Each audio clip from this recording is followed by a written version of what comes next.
Lumalabas po na hindi pala sinkhole ang gumuhong bahagi ng dalampasigan sa Candelaria, Zambales. Ito ang lumitaw po sa pagsuri ng Mines and Geosciences Bureau. May live report si Haji Rieta. Haji.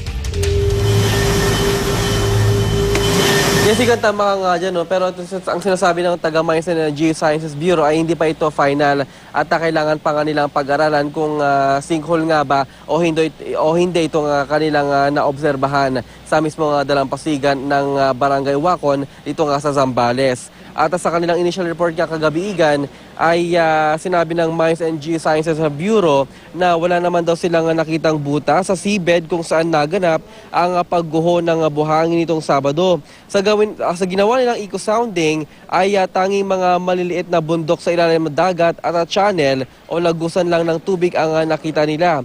Pero ang pinagtataka raw ng MGB Igan ay ang 10 meters below sea level na channel na nadiskubre nila. Posibleng ito raw ay bahagi ng gumuho nitong Sabado. Kaya naman itutuloy ng mga tauhan ng mga taga-MGB ang kanilang investigasyon sa Maynila. Ang lokal na pamahalaan naman ng Zambales Igan ay handa naman daw sa anumang rekomendasyon ng MGB. Kung sakaling kailangang ilikas ang mga residente, ay handa naman daw ang mga eskwelahan para gawing evacuation center. So, walang sinkhole ho na gano'n? Wala pa kami nakita. Kasi, at hindi namin ma-infer kasi hindi namin malaman yung klase ng bato under the seabed.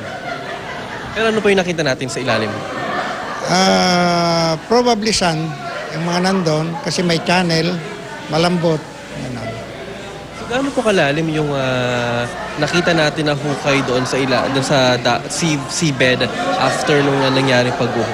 It's about 10 meters below sea level. Yung sinabi nila is yung school and the barangay hall. Yun yung kung sakali man na kailangan ilikas agad-agad. Sasabihin po nila, if in case lang na talagang dangerous na yung place, sundin po natin kung kinakailangan pong lumikas. Talagang aalis sa place, aalis po tayo.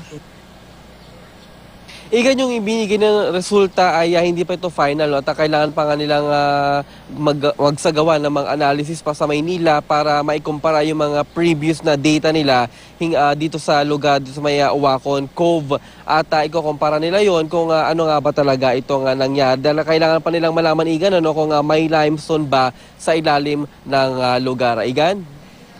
Maraming salamat, Haji Rieta.